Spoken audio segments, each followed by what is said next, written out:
Natatawa talaga ako dito kahapon. Yung reaction nila Win Gatchalian at nitong si Escudero habang pinapanood po yung pagbumura ni VP Sara Duterte. Aray ko.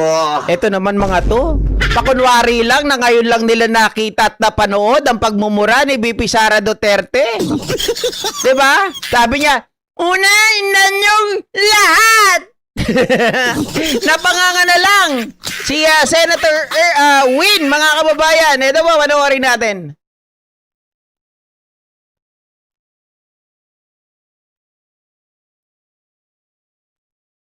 Mhm.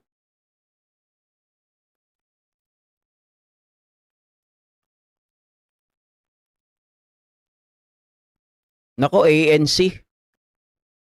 Nyo. Mhm. Sino ang corrupt? Mhm.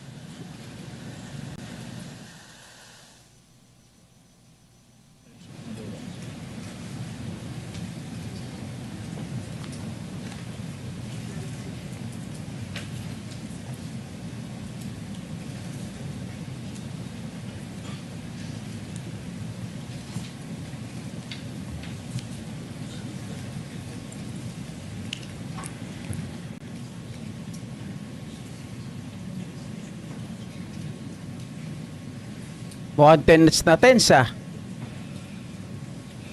Ito itong ginagawa ko eh. Putang ina, hindi mo pala gusto ginagawa mo eh. Bakit mo sinisira pangalan ko? Aray ko. Aha.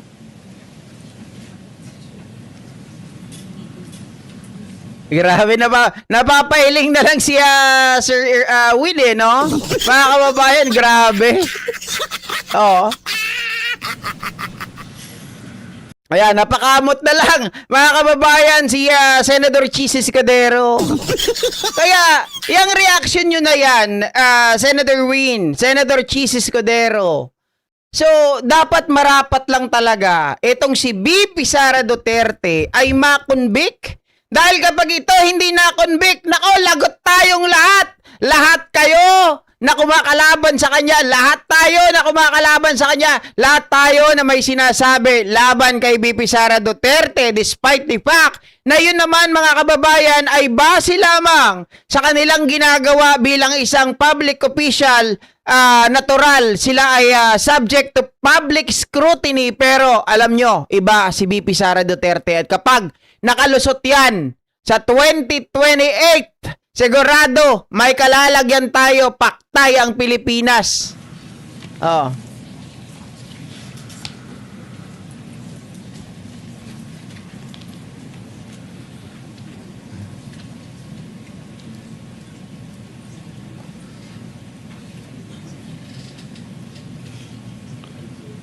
Yeah, takip bibig na lang mga kababayan. Actually, napaano siya, Ganon.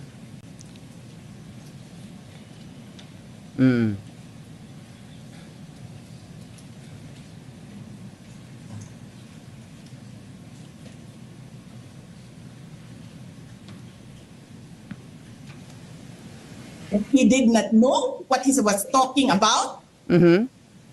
But so incompetent. Or he was lying through his teeth to get the votes of people. Ang ina ninyong lahat. Pinaulit-ulit Martin pa. Romualdez, Lisa Marcos, Bongbong Marcos. Mhm.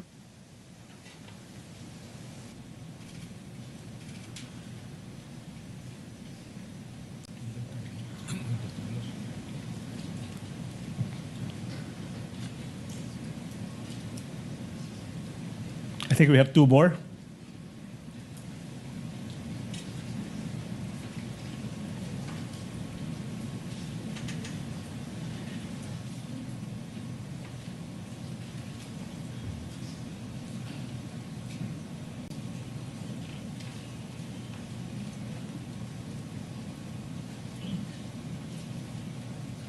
Grabe ang ano ni VP Sara Duterte, no? Demonyo talaga. Aray ko. Grabe. Aha. Maalis mo man ako sa presidential days, hindi pa rin ikaw ang presidente, king ina mo. Grabe, Walang oh. bumoto sa'yo. Please lang. Okay. Thank you. Wala. To me, as the chief investigator at that time, the utterances made by the vice president was serious. Aha. Ayan and na the nga. threat was real and actual, sir. Andyan din pala sila Benny Abante, oh. Paulo Ito yung Ortega. tanong now. You mentioned earlier that the vice president stated that she already contracted an assassin to kill the president and the two others. Now, Attorney Lotto, wait, not yet done. No question yet. Please proceed, Counsel. As the head of the investigation team, what was your impression of the vice president when she declared that she already contracted an assassin to kill the president, the first lady, and the former speaker of the House of Representatives? Objection, Your Honor. Calls What for round? opinion. Opinion. You may cite the rule, Your Honor, please. And misleading as well, Your Honor. She never mentioned the word assassin. Your Honor, the term, please. Counsel for the The term prosecution is recognized. assassin is not a fiction. It is the same term used by the PNP and by the PCO. So it's not plucked out of thin air, Your Honor, please. So we have basis for using the term assassin. But Your Honor, the counsel mentioned that it was VP Saro who mentioned it, and that was phrased in his answer. So we are objecting to that, Your Honor. With the understanding that the witness will base his answer on his investigation or knowledge insofar as the investigation that he himself conducted and led is concerned, and not as a conclusion of fact and law. The witness may answer. Yap, overruled mga kababayan kasi maliwanag naman eh. Yun ang sinasabi ng PCO, yun din ang sinasabi ng PNP, di ba? Na kasi naman isipin niyo na lang ayaw niyo marinig yung salitang assassin. Pero mga kababayan, that exact statement of BP Sara Duterte, when you say I already talked to someone to kill, 'di ba? Pag sinabi mong ganun, what do you think of that person is? 'Di ba? Ano sa palagay ninyo ang iisipin ng taong bayan kapag siya po ay may kinausap na isang tao to kill the president? 'Di ba? Ano ang unang papasok sa utak ninyo? Ano ang maglalaro sa utak ninyo? Hindi naman pwedeng mga kababayan na yung taong kinausap ay sasabihin ibang description. 'Di ba? To kill someone. Ano bang trabaho ng isang tao na papatay? Eh di, assassin, hitman. 'Di ba? Yun lang yun. Hindi mo pwedeng sabihin mga kababayan, kalaro. Aray ko.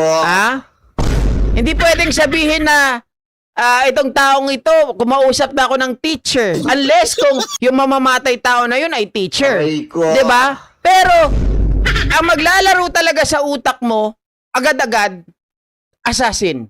Mamamatay tao. 'Di ba? Ganun kaagad mga kababayan. Hitman. Hindi pwedeng hindi hitman, hindi pwedeng di assassin, hindi pwedeng mamamatay tao. Aray ko. Ang mag-iisip lang na hindi mamamatay tao, hindi hitman, hindi assassin, mga kababayan, DDS. Oh. What was your impression? Yes, Your Honor. To me, as the chief investigator at that time, the utterances made by the vice president Chef Cook. was serious, Aha. and the threat was real and actual. Was real. It Mr. was- Witness, if I may intercede, Counsel, is this contained in your investigation report? Yes, sir. You may proceed, Counsel. Seryoso tsaka totoong pagbabanta. Now, what made you say that?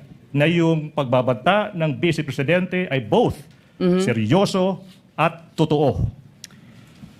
Well, Your Honor, we considered the content and context of the utterances made by the Vice President in November 23, 2024, as well as the utterances made by the Vice President in October 18, 2024, and the reactions from the recipients, as well as reactions from several government agencies, sir.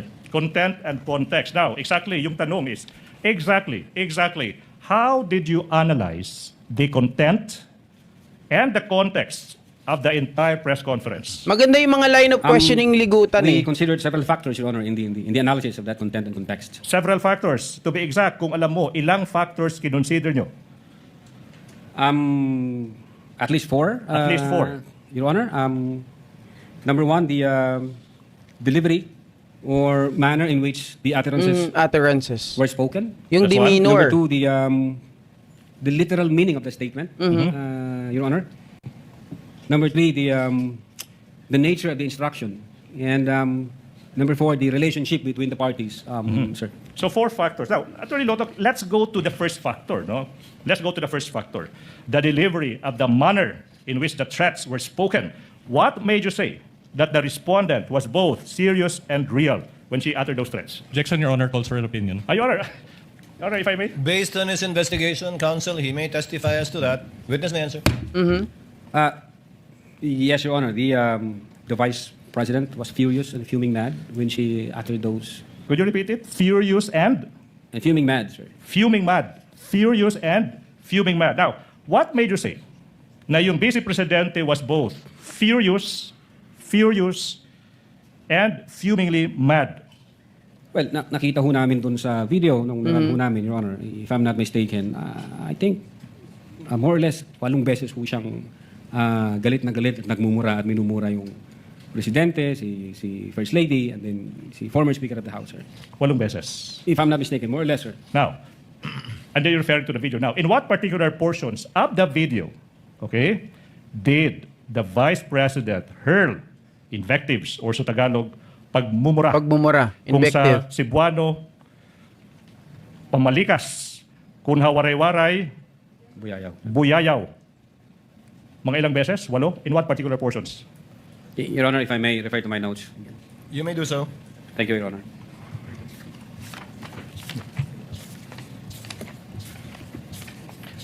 In the interest of time, Your Honor, please, while the counsels are doing that, I move that the be unsealed in the presence of counsels from both sides. You may proceed. And then you may now answer, Mr. Witness, anong mga timestamps ba ito? Yeah, Your Honor, from timestamp 53 minutes. It is 39 seconds. The second timestamp, if you, the last timestamp, 8 minutes 43 seconds to 1 hour, 08 minutes 54 seconds. Your Honor, we move that those 7 timestamps. As witnessed by counsel for the respondents, thereafter, for counsel of the parties to kindly accompany each other to the tech booth so that the USB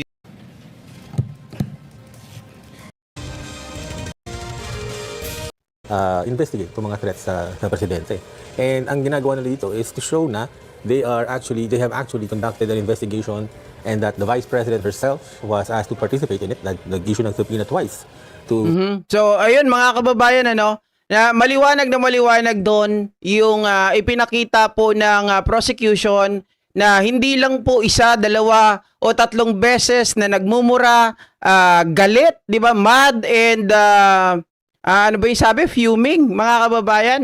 Talagang yung salita ni BP Sara Duterte, hindi mo masasabi. Talagang meron pa nga di ba? Meron pa nga ending na no joke eh. Talagang ito po ay makatotohanan, hindi po ito pagsisinungaling. Kagaya ng sinasabi po ng depensa na mga kababayan, hindi raw wala daw nakausap pero hindi raw nagsisinungaling si BP Sara Duterte. Ano yun? Hindi mo pwedeng pagsamahin yun kasi sinabi niya sa kanyang statement na may nakausap siya pero sinasabi mo hindi siya nagsisinungaling. So ano ba talaga, kuya? 'Di ba?